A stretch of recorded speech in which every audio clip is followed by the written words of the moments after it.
दोस्तों स्वागत है आप सभी का हमारे channel day to day update में।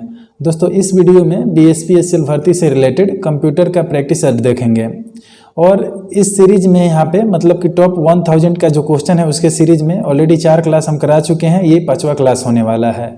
साथ ही साथ बीएसपीएसएल का जो कंप्यूटर का फुल सिलेबस के अनुसार कोर्स है वो भी कंप्लीट करा चुके हैं, तो आप चेकआउट कर सकते हैं। लिंक आपको डिस्क्रिप्शन में मिल जाएगा इस प्लेलिस्ट का भी, और जो टॉप 1000 क्वेश्चन का सीरीज है इसका भी प्लेलिस्ट में आपको लिंक देखने को मिल जाएगा।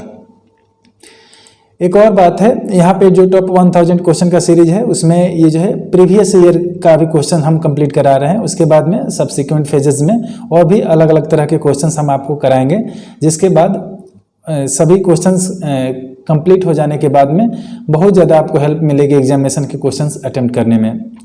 ओके, भले ही प्रीवियस ईयर क्वेश्चन है लेकिन आपको उस क्वेश्चन से रिलेटेड सभी तरह का क्वेश्चन जो है हम आपको अटेम्प्ट करा देते हैं, ताकि आपको क्वेश्चन को समझने में और उस क्वेश्चन से रिलेटेड जो बैकग्राउंड हो वो अच्छे से समझ में आए, ताकि आप जो है अपना कॉमन सेंस यूज करके भी कुछ क्वेश्चन जो है अटेम्प्ट कर पाएँ।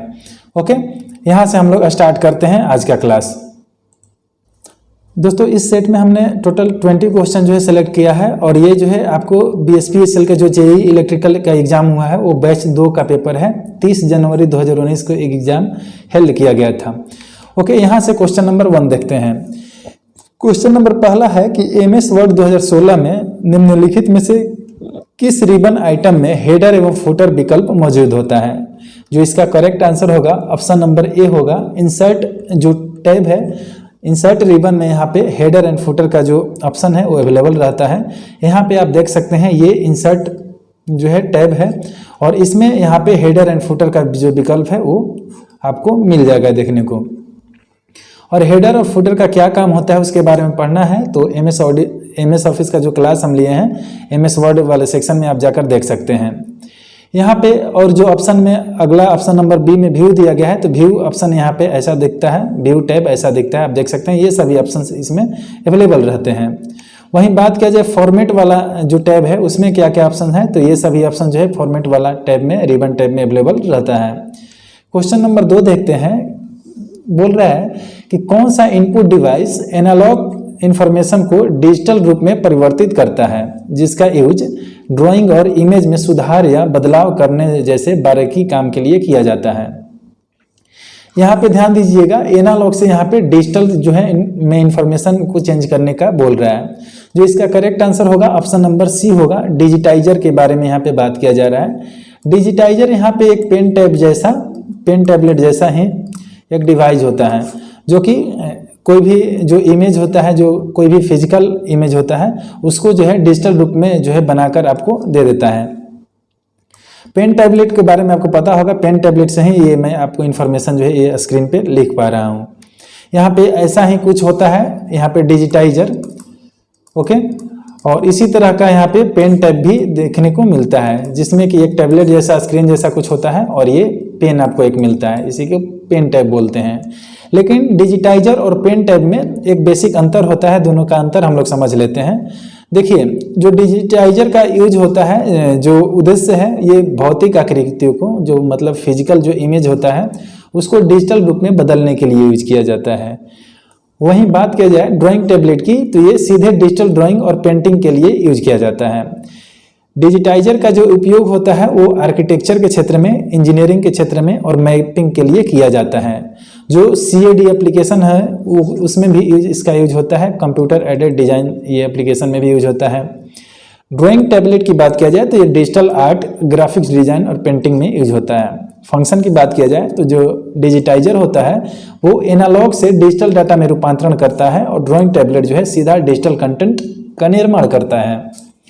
नेक्स्ट यहाँ पे देख सकते हैं जो ऑप्शन में माइक्रोफोन है, अलग अलग तरह के यहाँ पे माइक जो है होते हैं, अलग अलग तरह के माइक्रोफोन आपको देखने को मिलते हैं। माइक्रोफोन का क्या काम है, तो वो आपके जो साउंड एनर्जी है, जो आपका साउंड है उसको इलेक्ट्रिक एनर्जी में जो है कन्वर्ट करते हैं। साउंड एनर्जी को इलेक्ट्रिक एनर्जी में कन्वर्ट करने का काम करते हैं ये माइक्रोफोन। ओके, यहाँ पे ऑप्शन नंबर सी में जो है बार कोड रीडर है, तो ये बार कोड रीडर आपको ऐसा देखने को मिलता है। प्रोडक्ट का टैग यहाँ पे जो है रीड करता है, जिससे प्राइस वगैरह का डिटेल इसमें जो है मिल जाता है। ऐसा आप जब मॉल में जाते होंगे, शॉपिंग मॉल में, तो वहाँ पे ऐसा आप मशीन देखते होंगे। यहाँ पे ये जो है ये प्लॉटर डिवाइस है, ये प्लॉटर है। ये बड़े बड़े जो ग्राफिक्स होते हैं, जो होर्डिंग्स होते हैं, उन्हें प्रिंट करने के काम में होता है प्लॉटर डिवाइस, जो कि आपके इस क्वेश्चन के ऑप्शन नंबर डी में दिया गया है। ओके, नेक्स्ट क्वेश्चन देखते हैं। क्वेश्चन नंबर 3 है कि लेजर प्रिंटर की प्रिंटिंग गति को मापने की इकाई क्या है। लेजर प्रिंट का जो प्रिंटिंग स्पीड है उसको मेजर करने की यूनिट क्या है, इकाई क्या है, पूछ रहा है। जो करेक्ट आंसर इसका हो जाएगा, पेज पर मिनट में जो है लेजर प्रिंटर को जो है मापा जाता है। लेजर प्रिंटर को समझा जाता है कि पर मिनट कितना पेज जो है प्रिंट कर रहा है, उस हिसाब से उसका जो है गति का निर्धारण होता है। यहाँ पे देख लीजिए, सभी ऑप्शन का यहाँ पे जो है एक्सप्लेनेशन अवेलेबल है। लाइन पर पेज यह विकल्प बताता है कि प्रति पेज कितनी लाइन प्रिंट हो रही है। हालांकि लेजर प्रिंटर की स्पीड मापने का कोई तरीका नहीं है। कैरेक्टर पर आवर जो है यह विकल्प प्रति घंटे में प्रिंट किए गए कैरेक्टर की संख्या को मापने की बात करता है, लेकिन यह तरीका भी लेजर प्रिंटर की स्पीड मापने का यहाँ पे तरीका नहीं है। कैरेक्टर पर लाइन जो है ये विकल्प बताता है कि प्रति लाइन कितने कैरेक्टर्स प्रिंट होते हैं। ओके, ये भी लेजर का गति मापने का तरीका नहीं है। लेकिन जो पेज पर मिनट है यह विकल्प बताता है कि प्रति मिनट कितने पेजेस जो है प्रिंट होते हैं। लेजर प्रिंटर की स्पीड को मापने के लिए यही सही यूनिट है और इसे पेज पर मिनट यानी पीपीएम कहा जाता है, और यह बताता है कि प्रिंटर एक मिनट में कितने पेज प्रिंट कर सकता है। तो ये आपका करेक्ट आंसर हो जाएगा, जो ऑप्शन में पेज पर मिनट है। नेक्स्ट यहाँ पे देख सकते हैं अलग अलग टाइप के प्रिंटर होते हैं, जैसे कि ये जो है डॉट मैट्रिक्स प्रिंटर है। यहीं पे जो लेजर प्रिंटर है जिससे अभी आपने क्वेश्चन देखा, ये लेजर प्रिंटर है। ओके, इसमें प्रिंट करने के लिए यहाँ पे इंक नहीं होता है, जब बल्कि यहाँ पे टोनर यूज किया जाता है। टोनर मतलब कि ये पाउडर यूज किया जाता है। इसमें पाउडर के फॉर्मेट में जो है इंक होता है, टोनर होता है। ये जो है लाइन प्रिंटर है, ये लाइन प्रिंटर होता है, और ये इंकजेट प्रिंटर है। यहाँ पे अलग अलग 3 प्रकार के यहाँ पे इंक यूज किया जाता है इंकजेट प्रिंटर में। ओके, ये अलग अलग टाइप के प्रिंटर हो गया आपका। यहाँ पे प्रिंटर से रिलेटेड बहुत सारे क्वेश्चंस जो है एग्जाम में बनते हैं, तो उनसे रिलेटेड हमने कुछ क्वेश्चंस जो है सेलेक्ट किया है। आप देखिए यहाँ पे क्वेश्चन नंबर पहला हमने लिया है प्रिंटर से रिलेटेड कि किस प्रकार का प्रिंटर ड्रम, टोनर और फ्यूजर यूनिट का यूज करते हैं प्रिंट करने के लिए। तो ये करेक्ट आंसर हो जाएगा लेजर प्रिंटर। लेजर प्रिंटर में जैसे कि हमने बताया आपको टोनर होता है, मतलब पाउडर होता है इंक का जो वहाँ पर फॉर्मेट होता है। ड्रम और फ्यूजर यूनिट भी इसमें होता है। Laser printer correct answer. दूसरा क्वेश्चन कि कौन सा प्रिंटर इंक डॉट मतलब इंक बिंदुओं को उपयोग करके उच्च गुणवत्ता वाला टेक्स्ट और ग्राफिक्स जो है प्रिंट करने के लिए यूज किया जाता है। करेक्ट आंसर इसका इंकजेट प्रिंटर हो जाएगा, जिसमें पॉइंट को यूज, बिंदु को यूज करके ऐसे ऐसे प्रिंट करता है ये। What is the unit. यहाँ पे अगला है कि प्रिंटर के रिजोल्यूशन को मापने की इकाई क्या होती है। तो डॉट पर इंच जो है प्रिंटर का रिजोल्यूशन मापने की इकाई होती है, डॉट्स पर इंच। क्वेश्चन नंबर 4 है कि विच printer is commonly used for printing large engineering and architectural drawing. Architectural drawing और बड़े इंजीनियरिंग में कौन सा प्रिंटर जो है यूज किया जाता है। तो प्लॉटर, जो कि हमने आपको दिखाया, बड़े बड़े होर्डिंग्स को, ग्राफिक्स को प्रिंट करने के लिए प्लॉटर जो है यूज किया जाता है। क्वेश्चन नंबर 5 है कि कौन सा प्रिंटर विशेष पेपर पर इमेज बनाने के लिए गर्मी का उपयोग करता है, मतलब कि यहाँ पे हीट का यूज करता है प्रिंट करने के लिए। थर्मल प्रिंटर इसका करेक्ट आंसर होगा। अगला क्वेश्चन है कि प्रिंटिंग गति के मामले में कौन सा प्रिंटर तेज होता है, इंकजेट या फिर लेजर। 2 ऑप्शन आपके पास में ओनली है। प्रिंटिंग गति में यहाँ पे लेजर प्रिंटर आगे निकलता है। आप देखे होंगे यहाँ पे दुकानदार के पास में 2 प्रिंटर इन जनरल होता है। एक इंक वाला होता है, यहाँ पे इंक का जो है कार्टेज लगा होता है, 3 कलर का, अलग अलग कलर का होता है, और एक होता है लेजर वाला। तो आप देखिएगा कि लेजर वाला में वो जल्दी चीज़ें जो है प्रिंट करके आपको दे देता है, जबकि प्रिंट इसमें इंक वाला में तुलनात्मक रूप से टाइम थोड़ा ज़्यादा लगता है। लेकिन जो प्रिंट का क्वालिटी है उसमें आप थोड़ा कंपेयर कीजिएगा तो इंक वाला जो प्रिंटर होता है, इंकजेट प्रिंटर, उसके प्रिंट का क्वालिटी इसके मुकाबले थोड़ा सा बेहतर होगा इंक वाले का। तो ये थोड़ा बेसिक डिफरेंट होता है इंकजेट और लेजर प्रिंटर में। और एक डिफरेंस है जो कि हमने आपको बताया, ये टोनर का यूज करता है प्रिंट करने के लिए और इंकजेट में इंक का यूज होता है। अगला है कि प्रिंटिंग तकनीक में पीपीएम का पूर्ण रूप क्या है? तो पेज पर मिनट इसका फुल फॉर्म होता है। क्वेश्चन नंबर 8 है 8वां कि कौन सी प्रिंटर कागज पर स्याही ट्रांसफर करने के लिए रिबन का उपयोग करता है? तो डॉट मैट्रिक्स प्रिंटर जो है कागज पर इंक को ट्रांसफर करने के लिए रिबन का यूज करता है, dot matrix printer. Question number 9 है कि डॉट मैट्रिक्स प्रिंटर का मुख्य नुकसान क्या है? तो ये जो है इसका जो प्रिंट का क्वालिटी है वो लो क्वालिटी का होता है, साथ ही साथ ये जब प्रिंट करता है तो हल्ला शोरगुल करता है, नॉइजी ऑपरेशन हो इसका लो प्रिंट क्वालिटी है। क्वेश्चन नंबर 10 और इसका लास्ट क्वेश्चन है प्रिंटर से रिलेटेड कि फोटोग्राफ्स प्रिंट करने के लिए कौन सा प्रिंटर सबसे यूजफुल है? तो इंकजेट प्रिंटर।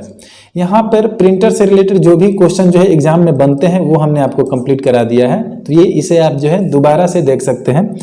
अगर आपको किसी भी प्रकार का डाउट है तो कमेंट बॉक्स में कमेंट भी कर सकते हैं। नेक्स्ट देखते हैं क्वेश्चन नंबर 4 इस सेट का। स्कैनिंग की टेक्नोलॉजी जो पूर्व निर्धारित स्थान में लगे चेक बॉक्स को रीड करती है क्या कहलाती है?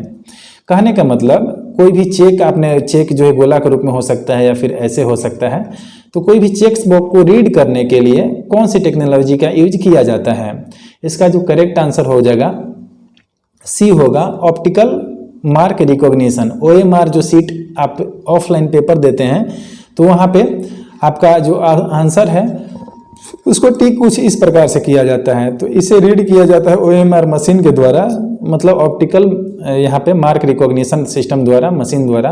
ये यही टेक्नोलॉजी के बारे में क्वेश्चन पूछा जा रहा है। यहाँ पे इन सभी पेपर को अगर रीड करना हो तो OMR जो है टेक्नोलॉजी का यूज किया जाता है, इसीलिए इसको OMR सीट बोला जाता है।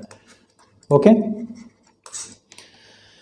यहाँ पे अलग अलग ऑप्शन के हिसाब से ये ऑप्शन आपको हमने बता दिया। OMR का उपयोग मार्क्स वगैरह का यहाँ पे जो है डिटेल लेने के लिए यहाँ पे यूज किया जाता है। बाकी 3 ऑप्शन हम आपको बता देते हैं। पहला ऑप्शन है बार कोड रीडर, जिससे रिलेटेड एक क्वेश्चन भी आया था। बार कोड रीडर एक ऐसा टेक्नोलॉजी है जो बार कोड को स्कैन और पढ़ने के लिए यूज की जाती है।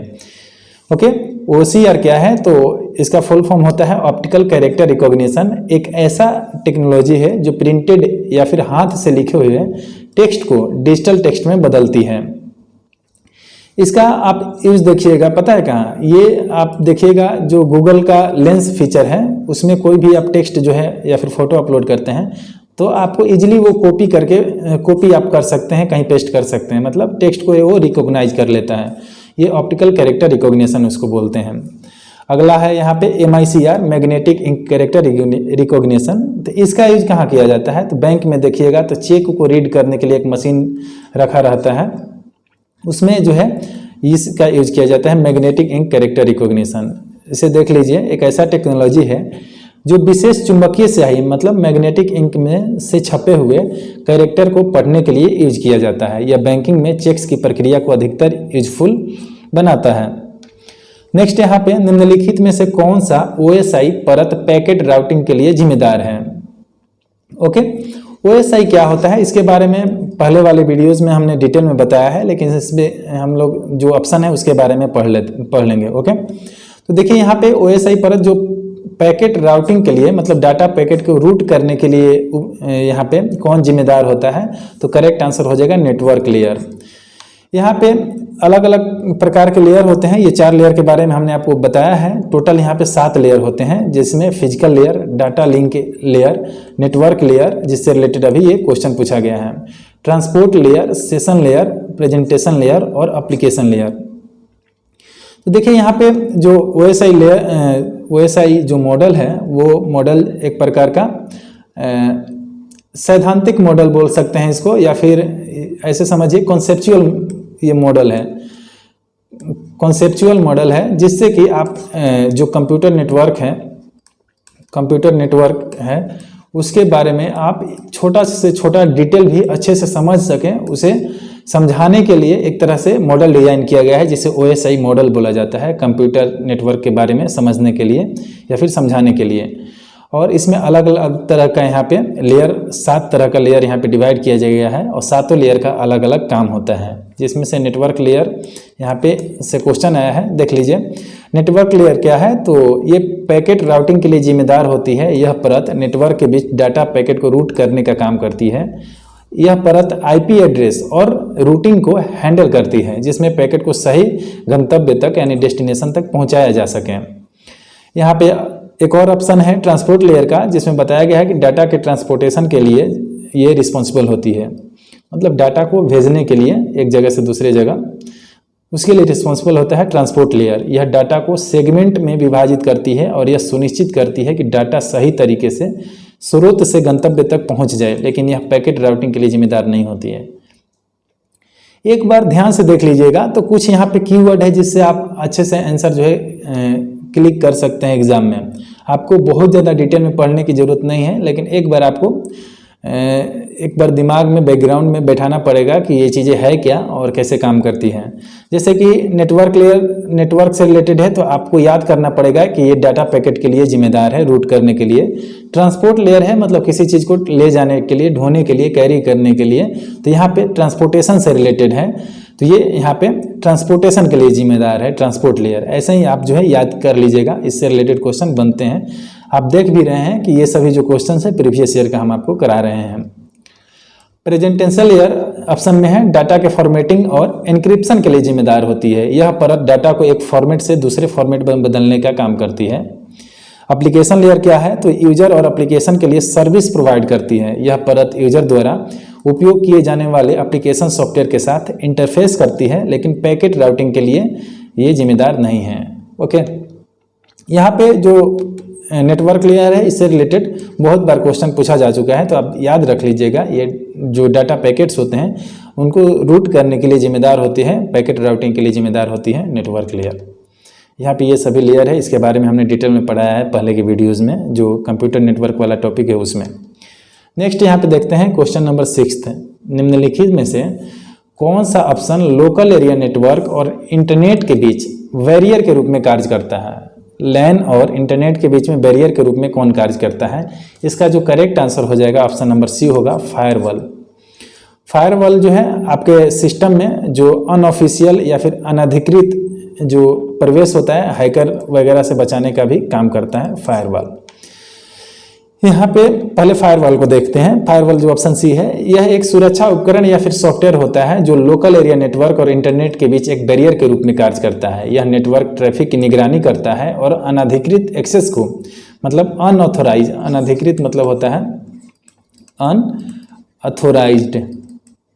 अनऑथोराइज्ड एक्सेस को भी रोकता है, मतलब कि कोई आपसे बिना परमिशन लिए आपके सिस्टम में, आपके कंप्यूटर में ना घुस सके कोई भी हैकर, उसके लिए यहाँ पे ये उसके सिक्योरिटी के लिए भी रिस्पॉन्सिबल होता है फायरवॉल। फायरवॉल सुनिश्चित करता है कि केवल सुरक्षित और स्वीकृत कनेक्शन ही नेटवर्क में प्रवेश कर सके।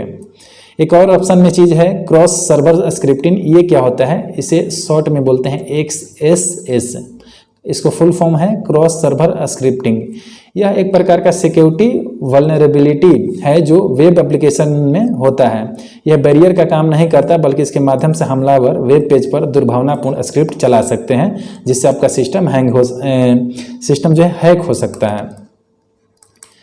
वल्नरेबिलिटी मतलब यहाँ पे ये आपके जो है कमी से रिलेटेड है, कंप्यूटर की जो कमी होती है उससे रिलेटेड है, मतलब सिक्योरिटी में जो ब्रीचेज होते हैं उससे रिलेटेड है। उसमें अगर ये सिक्योरिटी वल्नरेबिलिटी है रहेगा तो हैकर जो इजीली आपके सिस्टम में प्रवेश कर सकते हैं। अन्य दो ऑप्शन है वो भी देख लेते हैं।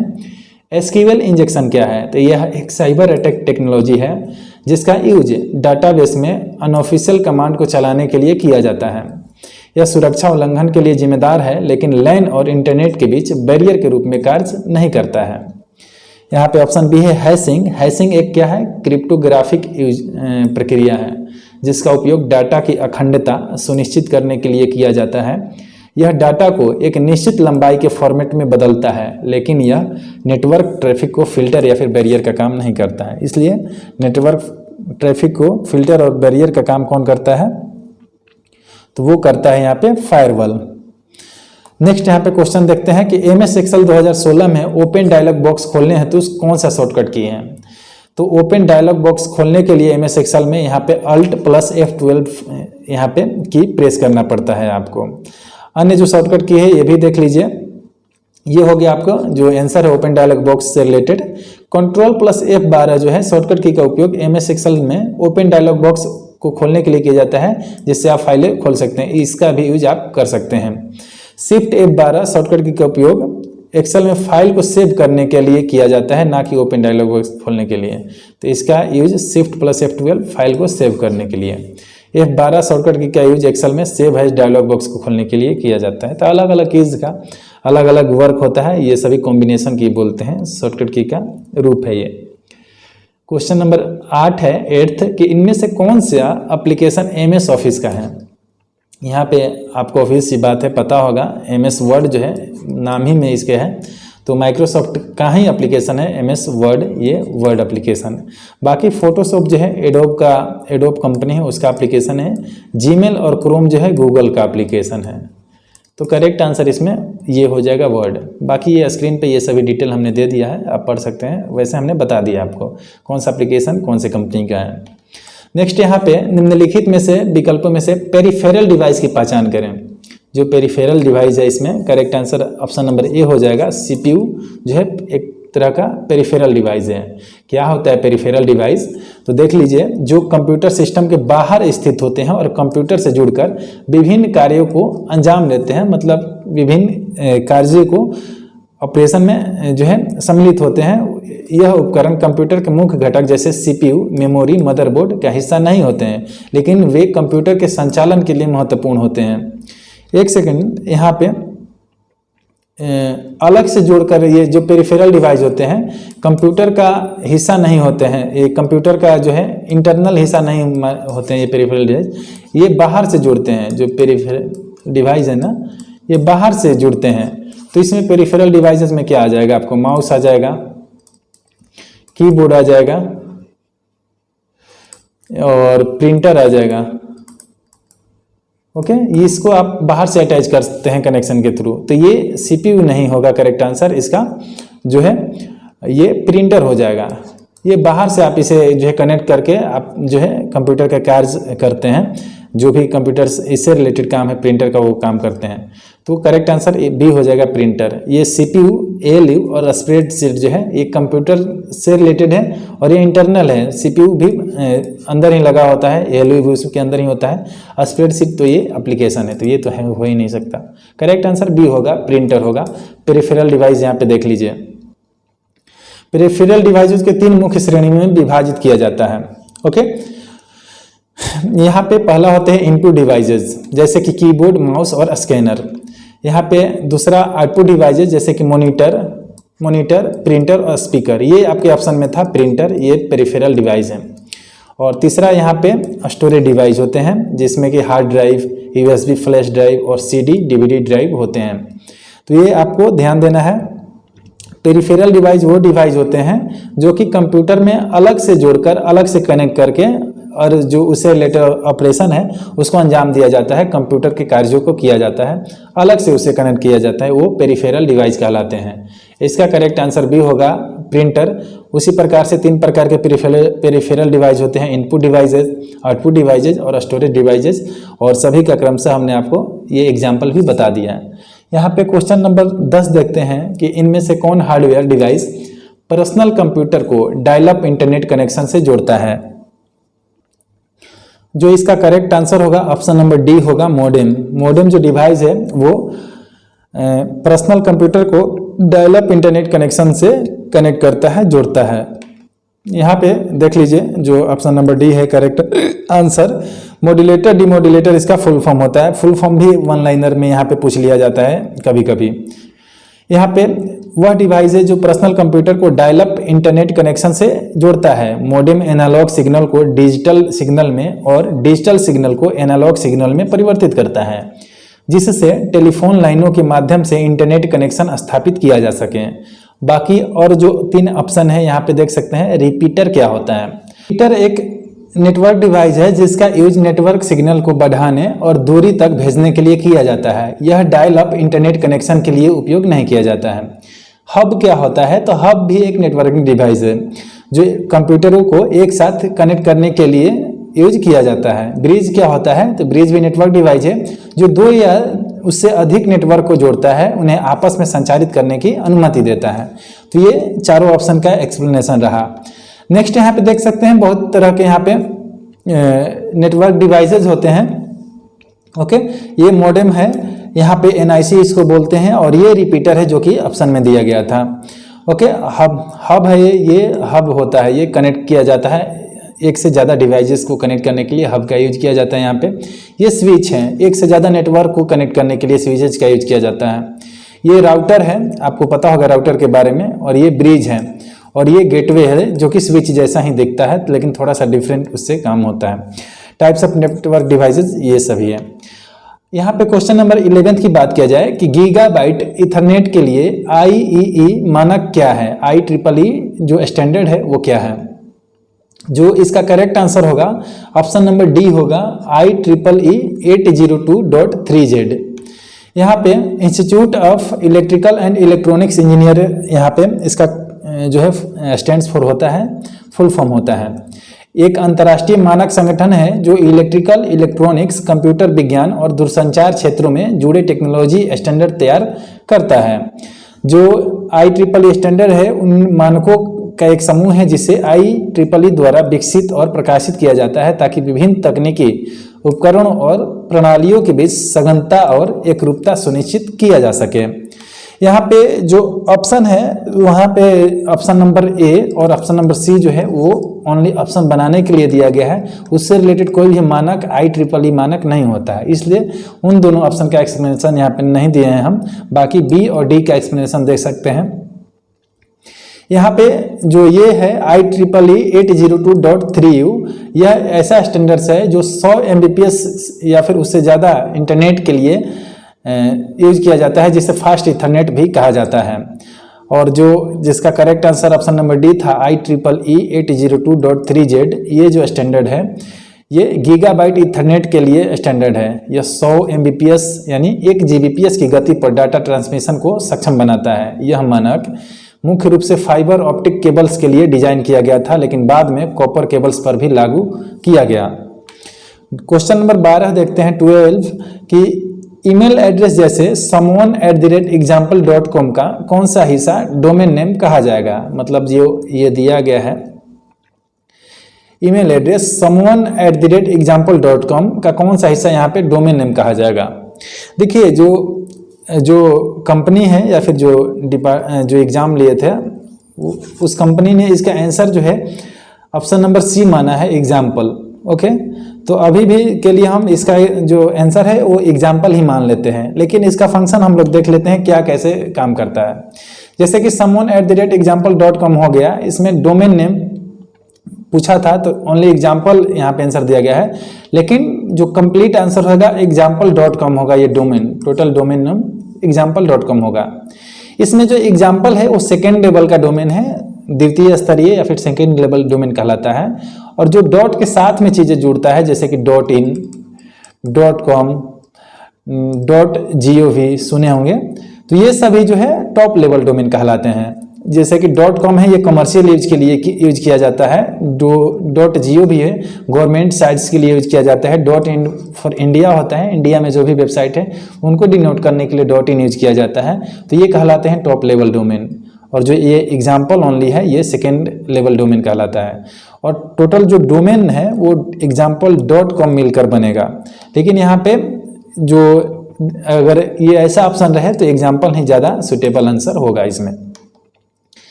बात किया जाए एक और एग्जाम्पल से, जैसे कि कोई वेबसाइट है, जैसे कि पहले मेरा एक वेबसाइट था naukrikarlo.com, अभी जो है इसे बंद कर दिए हैं हम। तो उसमें मान लीजिए अगर समझना है तो ये मान लीजिए वेबसाइट है, तो इसमें पूरा अगर डोमेन नेम पूछेगा तो टोटल वेबसाइट ही पूरा डोमेन नेम कहलाएगा।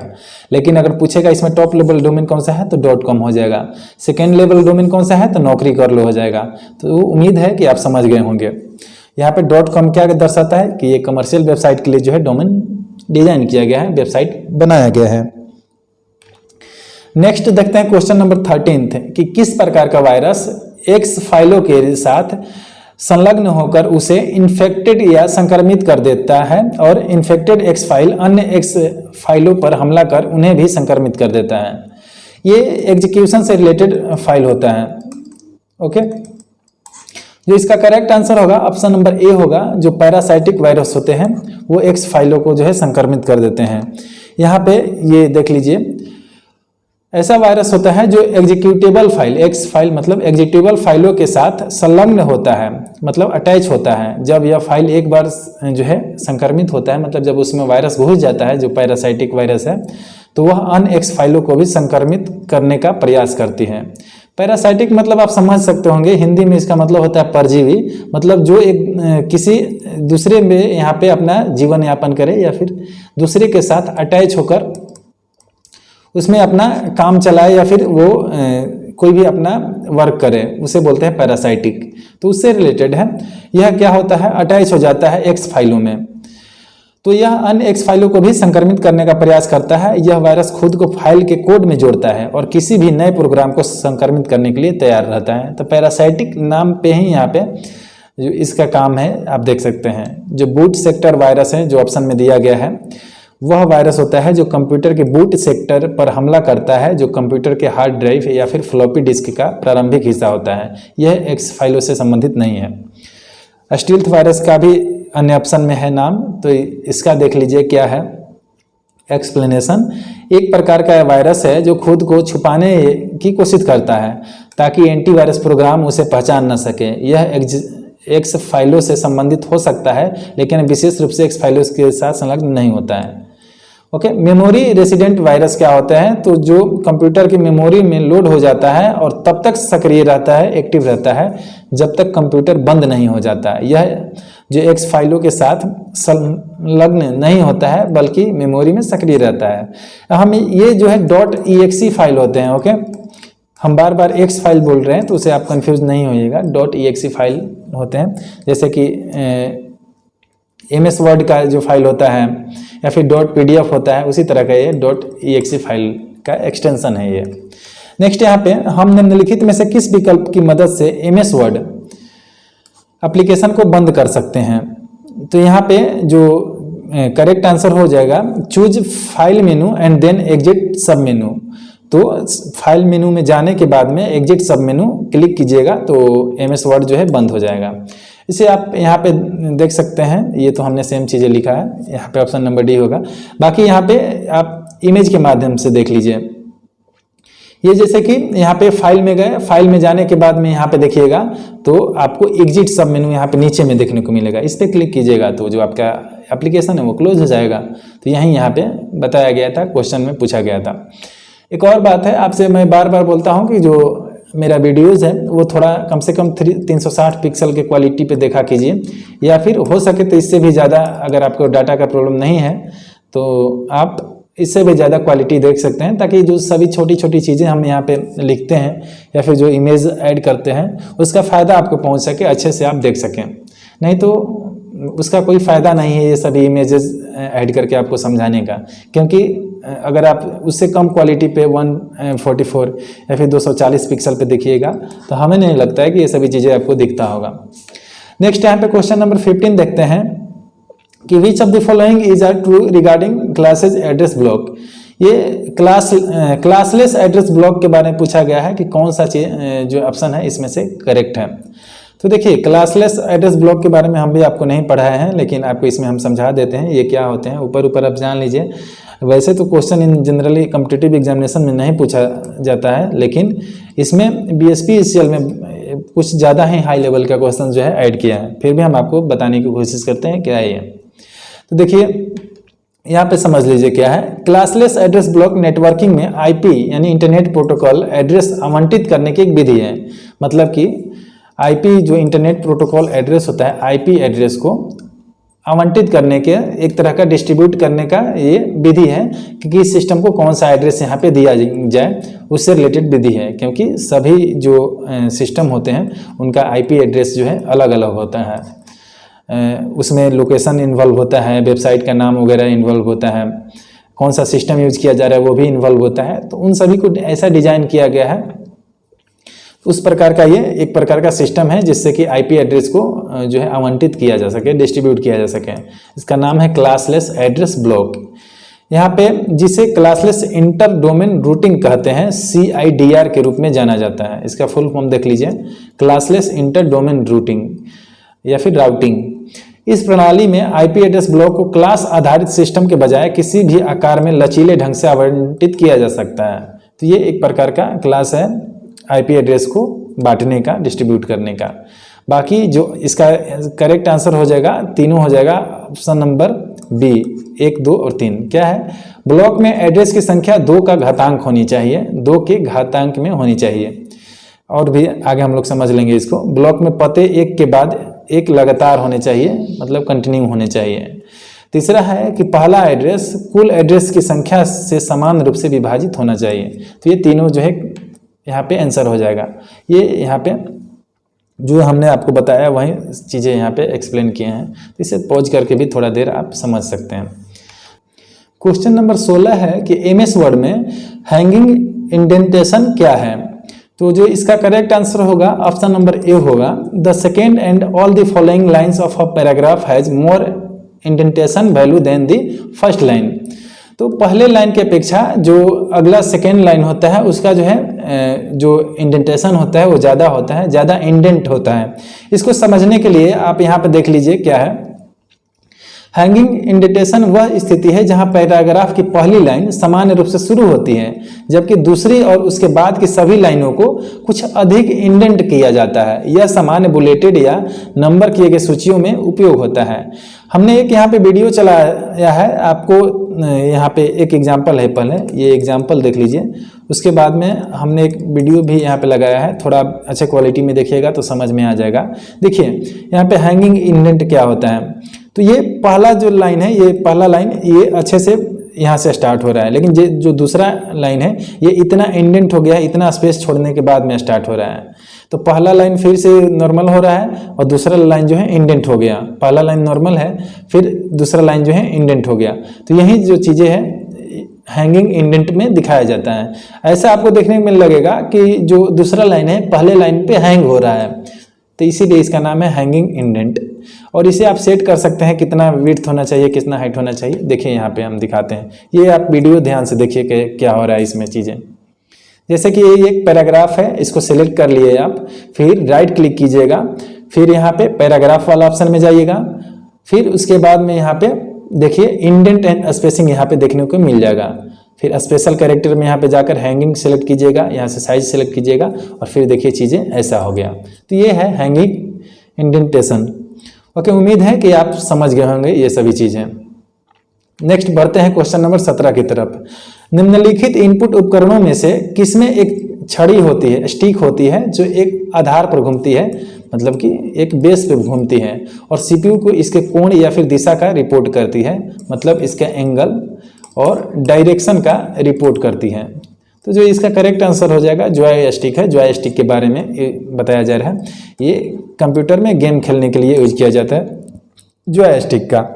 बाकी यहाँ पे माइक्रोफोन के बारे में आपको पता है कि माइक के बारे में कि रिकॉर्ड करने के लिए चीज़ें यूज किया जाता है, आपके जो वॉइस है उसको डिजिटल रूप में कन्वर्ट करता है। लाइट पेन क्या होता है? तो लाइट पेन एक इनपुट डिवाइस है जिसके स्क्रीन पे इंगित करने के लिए यूज किया जाता है। यह स्क्रीन पर प्रकाश की उपस्थिति को महसूस करता है, लेकिन इसमें कोई छड़ी आधार नहीं होता है।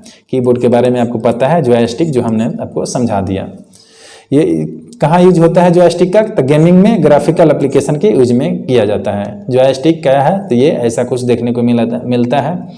ये यहाँ पे अलग अलग एंगल पे अलग अलग डायरेक्शन में घूमता है और कुछ जो यहाँ पे की वगैरह भी होता है उसे एडजस्ट करने के लिए चीज़ों को अलग अलग टाइप के, ये भी बहुत सारे टाइप के यहाँ पे जॉयस्टिक होते हैं। क्वेश्चन नंबर 18 देखते हैं कि एमएस एक्सेल 2016 में निम्नलिखित फार्मूला का क्या परिणाम आएगा, रिजल्टेंट क्या आएगा इसका। तो देखिए यहाँ पे मैक्स का फॉर्मूला है, ये यहाँ पे तो मैक्स वैल्यू निकालना है। तो आप इजीली देख सकते हैं जो इन डाटा में सबसे बड़ा वैल्यू कौन सा है, तो वो आपको बताना है। तो 50 जो है सबसे बड़ा मान है, सबसे बड़ा वैल्यू है, इसलिए correct answer option number C 50 हो जाएगा। बाकी फंक्शन और फार्मूला के बारे में एमएस एक्सेल का जो वीडियो है उसमें हमने डिटेल में बताया है कि फंक्शन और जो फार्मूला है उसमें क्या डिफरेंट होता है और कैसे इसे यूज किया जाता है एमएस एक्सेल में। क्वेश्चन नंबर 19 देखते हैं, सेकेंड लास्ट क्वेश्चन है इस सेट का। कंप्यूटर कीबोर्ड में एरो कीज, होम की, एंड की, पेज अप और पेज डाउन कीज को किस श्रेणी में रखते हैं? ये जो सभी की है उसके प्रकार हैं, इन सभी को किस श्रेणी में रखते हैं? तो ये जो है आपके नेविगेशन की आते हैं, चीज़ों के नेविगेट करने में काम आते हैं। यहाँ पे आप देख सकते हैं नेविगेशन की कीबोर्ड पर उन कुंजियों के समूह होते हैं जो कर्सर को पेज में नेविगेट करने के लिए यूज किए जाते हैं। इनमें एरो की, होम की, इंड की, पेज अप की, पेज डाउन की शामिल होते हैं। ये कुंजियाँ टेक्स्ट को ऊपर नीचे बाएं दाएं पेज में जो है स्थानांतरित करने में मदद करती हैं। अगला है फंक्शन की। फंक्शन की विशेष कार्य को निष्पादित करने के लिए यूज की जाती है, जैसे कि F1 F2 से लेकर F12 तक फंक्शन की होते हैं। जैसे कि हेल्प मेन्यू खोलना, विभिन्न प्रोग्राम को विशिष्ट कार्य करना फंक्शन की के थ्रू किया जाता है। यहाँ पे और भी दो ऑप्शन में जो की का टाइप दिया गया है। पहला है यहाँ पे स्पेशल पर्पज की। ये क्या होते हैं? तो ये ऐसे कीज होती हैं जो विशेष कार्यों के लिए होते हैं, जैसे प्रिंट स्क्रीन या फिर स्क्रीन लॉक, लेकिन ये नेविगेशन के लिए सामान्यतः यूज नहीं किया जाता है। प्रिंट स्क्रीन का यहाँ पे यूज किया जाता है स्क्रीनशॉट कैप्चर करने के लिए। स्क्रॉल लॉक की किया जाता है पेज को स्क्रॉल अप स्क्रॉल डाउन करने के लिए। स्टैंडर्ड की क्या होते हैं? तो सामान्यतः अल्फ़ाबेटिक और नंबर की होती है, जैसे कि A से लेकर Z तक और 0 से लेकर 9 तक न्यूमेरिक की। ये नेविगेशन कुंजियों से अलग होती हैं। ये स्टैंडर्ड की का टाइप है। A से लेकर Z अल्फ़ाबेटिकल, 0 से लेकर 9 तक न्यूमेरिक की, ये स्टैंडर्ड की होते हैं। इस सेट का लास्ट क्वेश्चन है 20th क्वेश्चन कि इनमें से कौन सा फंक्शन MS वर्ड सॉफ्टवेयर का महत्वपूर्ण फंक्शन है? जो करेक्ट आंसर होगा ऑप्शन नंबर ए हो जाएगा, पहला, दूसरा एंड तीसरा। Creating, editing, saving and printing documents. Document को क्रिएट करना, एडिट करना, सेव करना और प्रिंट करने में यूज होता है MS वर्ड। सही बात है। नेक्स्ट टाइम पे बोल रहा है कॉपिंग, pasting, moving and deleting text with in a document. Document में टेक्स्ट को कॉपी करने के लिए, पेस्ट करने के लिए, मूव करने के लिए और डिलीट करने के लिए भी यूज किया जाता है। फिर है यहाँ पे टेबल क्रिएट और एडिट भी कर सकते हैं, उसमें टेबल का भी ऑप्शन होता है, हमने आपको पढ़ाया है यहाँ पे MS वर्ड में। तो ये टेबल को भी एडिट कर सकता है आदमी, ऐड कर सकता है, क्रिएट कर सकता है। तो ये तीनों जो है करेक्ट आंसर होगा। MS वर्ड में ये सभी फंक्शंस जो है अवेलेबल रहते हैं। करेक्ट आंसर ए हो जाएगा। यहाँ पे ये सभी एक्सप्लेनेशन है जो कि हमने आपको समझा दिया। उम्मीद करते हैं कि ये क्वेश्चन भी हम आपको समझा दिए होंगे। 20th question. तो ये टोटल आपको 20 क्वेश्चन का सेट रहा। आपको मैं बार बार बताता हूं कि वीडियो को थोड़ा ज़्यादा क्वालिटी में देखा कीजिए, तभी आपको चीज़ें और भी अच्छे से समझ में आएंगी। ओके, तो बस इस वीडियो में इतना ही। उम्मीद करेंगे कि आपको ये जो सेट है वो पसंद आया होगा और भी आगे आने वाले जो सब्सिक्वेंट वीडियोज़ होंगे उसमें आपको अच्छे अच्छे क्वेश्चंस देखने को मिलेंगे, जो कि जितना हमने आपको कराया है कंप्यूटर में, अगर उतना कंप्लीट आप कर लेते हैं तो हमें नहीं लगता है कि आपको कंप्यूटर कहीं और पढ़ने की ज़रूरत पड़ेगी। हाँ, थोड़ा सा अपना जो है कॉमन एबिलिटी जो है वो भी आपको लगाने की ज़रूरत पड़ेगी। थोड़ा सा आपका जो कंप्यूटर से रिलेटेड जो बैकग्राउंड है उसे मजबूत करना पड़ेगा, ताकि क्वेश्चन थोड़ा सा आप ट्रिकी भी करें, घुमाएं भी, तो आप अपने कॉमन सेंस से उसका जवाब दे सकें, उसे टिक कर सकें। Thank you so much.